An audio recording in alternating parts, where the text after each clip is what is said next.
నమస్తే, welcome to RJ TV. నేను మీ స్వర్ణ. ప్రస్తుతం మనతో పాటు ఉన్నారు సీనియర్ జర్నలిస్ట్, సినీ పరిశోధకులు ఇమ్మంది రామారావు గారు.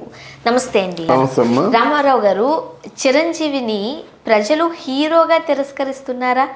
సోలో హీరోగా చిరంజీవి గారు వస్తుంటుంటే ఫట్ అవుతుంది.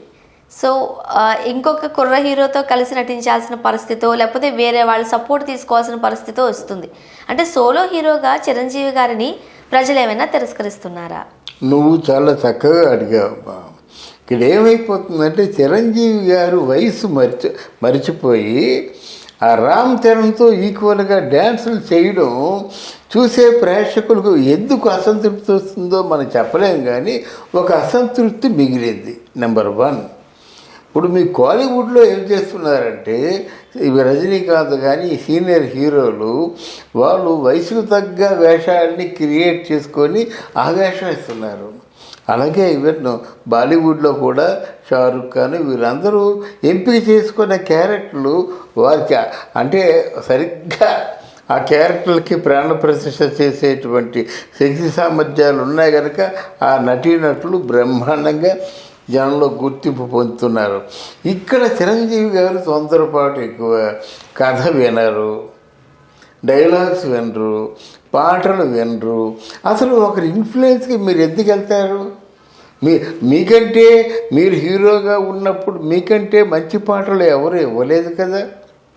ఇండస్ట్రీలో ఏ హీరో ఏ హీరోయిన్ కూడా పొందలేనటువంటి రెస్పాన్స్ ఒక విజయశాంతి మీరు కానీ, ఒక రాధ మీరు కానీ, ఒక రాధిక మీరు కానీ వేసే, ఒక భానుప్రియ మీరు కానీ వేసే డ్యాన్సులు వేసే పాటలు మర్చిపోగలమా? ఆ రోజు అంటే ఆ రోజు వచ్చినటువంటి సంగీతం ఈరోజు ఎందుకు లేదు? ఆ రోజు ఉన్న పాటలు ఈరోజు ఎందుకు లేవు? ఒకసారి ఆలోచించుకోండి. తర్వాత కథ కూడా చాలా బ్రిస్క్గా ఉంటుంది, ప్యాక్డ్గా ఉంటుంది. స్టార్టింగ్ నుంచి జస్ట్ ఒక 5 నిమిషాల్లో స్టోరీ అందిపోతుంది. అంటే ఇంటర్వెల్ ముందు ఇంటర్వెల్ బ్యాంగ్ అంటూ ఉంటుంది అన్నమాట. ఇంటర్వెల్ బ్యాంగ్ అంటే ఇంటర్వెల్లో ఏరా ఏం చేస్తుంది, నెక్స్ట్ పార్ట్ ఎలా ఉంటుంది అని ప్రేక్షకులందరినీ కూడా ఆలోచనలో పడేస్తుంది అన్నమాట. నేను కాకినాడ చదువుకుంటుండేవారు, ఇంటర్వెల్కి రాగానే చిరంజీవి పిక్చర్ గురించి మాట్లాడుకుంటుండేవారు అనమాట. నన్ను అడుగుతున్నారు ఎలా ఉందని. చెప్పలేము బాబు, ఇంటర్వెల్ వరకు బాగుంది, తర్వాత ఏం చేస్తారో తెలియదు అని ఇలాగా క్యూరియాసిటీ ఉండేది. అయ్యో క్యూరియాసిటీ. కాకినాడలో అంటే మరీ మన వీడియో రూపంలో చెప్తున్నాను, కాకినాడలో ఒక సినిమా చూసి 50 రోజులు ఆడుతుందంటే 50 రోజులు ఖచ్చితంగా ఆడుతుంది. 100 రోజులు ఆడుతుందంటే వాళ్ళ అందుకే కాకినాడ వచ్చేవాళ్ళు. అంటే 100 రోజులు ఆడుతుందంటే 100 రోజులు ఖచ్చితంగా ఆడుతుందన్నమాట. అంటే అక్కడ ఆడియన్స్ చాలా తెలివైనడు, మనం కాదు. ఒక మామూలుగా మంచాలు తాకట్టు పెట్టి సినిమా చూస్తారమ్మా. అక్కడ కాకినాడలో కంచాలు 4 కంచాలు తగలబెట్టి కుదురు పెట్టేసి మొగుడు పిల్లలు సినిమాకి వెళ్తారన్నమాట. ఎలాగుంది సినిమా అంటే బాగుంది, 100 రోజులు ఆడుతుంది అంటే 100 రోజులు ఆడినట్టు లెక్క. అలాగే మాకు డాక్టర్ అమ్మ ఒక ఆవిడ ఉండేది, నాగేశ్వర ఫేవరెట్.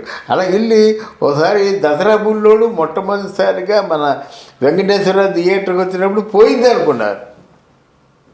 కానీ ఆ డాక్టర్ అమ్మ అబ్బో బాబోయ్ 2 కళ్ళు చాలా ఉన్నాయి అనుకున్నమాట. అది చెప్పింది ఆవిడ.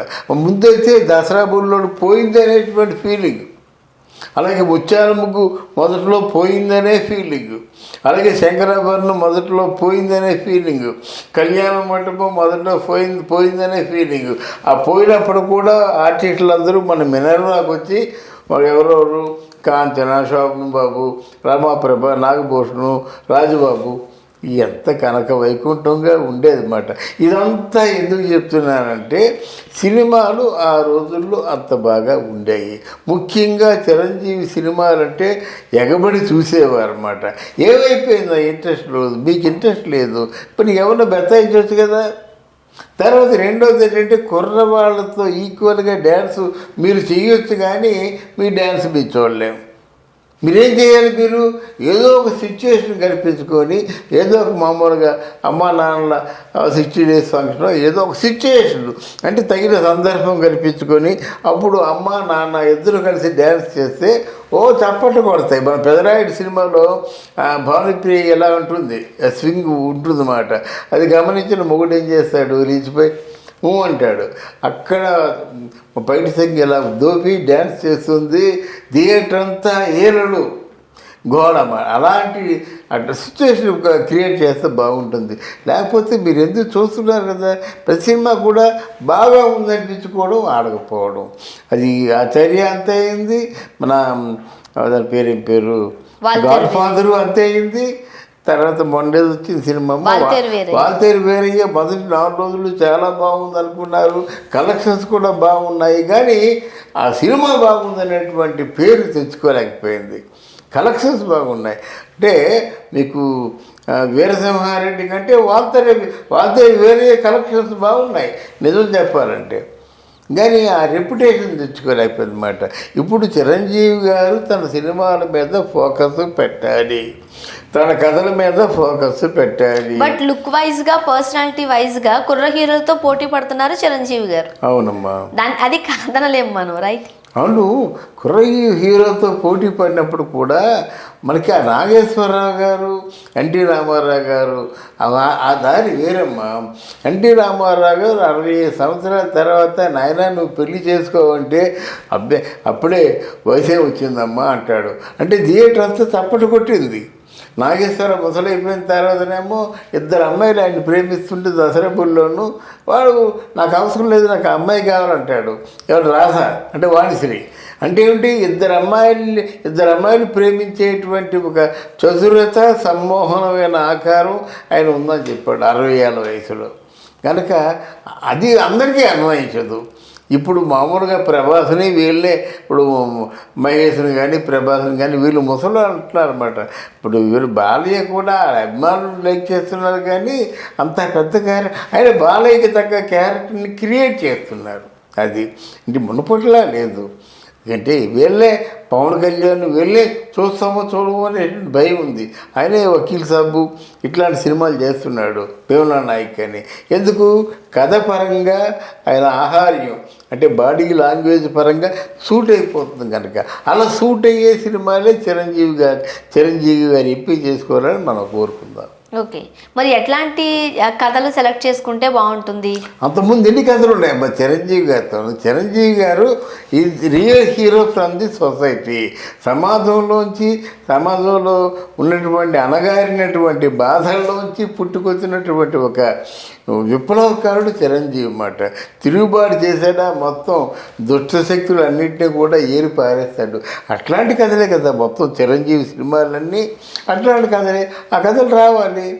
తర్వాత ఇదే యంగ్గా కనిపించడం అన్నది ఎందుకో నాకు అంత యాక్సెప్టబుల్ కాదని అనిపిస్తుంది. అండ్ చిరంజీవి గారి సినిమాల్లో సపోర్టింగ్ రోల్స్ ఏదో ఒకటి ఉండాల్సిన అవసరం పడుతుంది అంటున్నారా? లేదు, ఇది పెట్టుకుంటున్నారు సపోర్టింగ్ రోలు. ఇప్పుడు వాల్తేరు వేరేలో రవితేజ సపోర్టింగ్ రోల్ అవసరమా?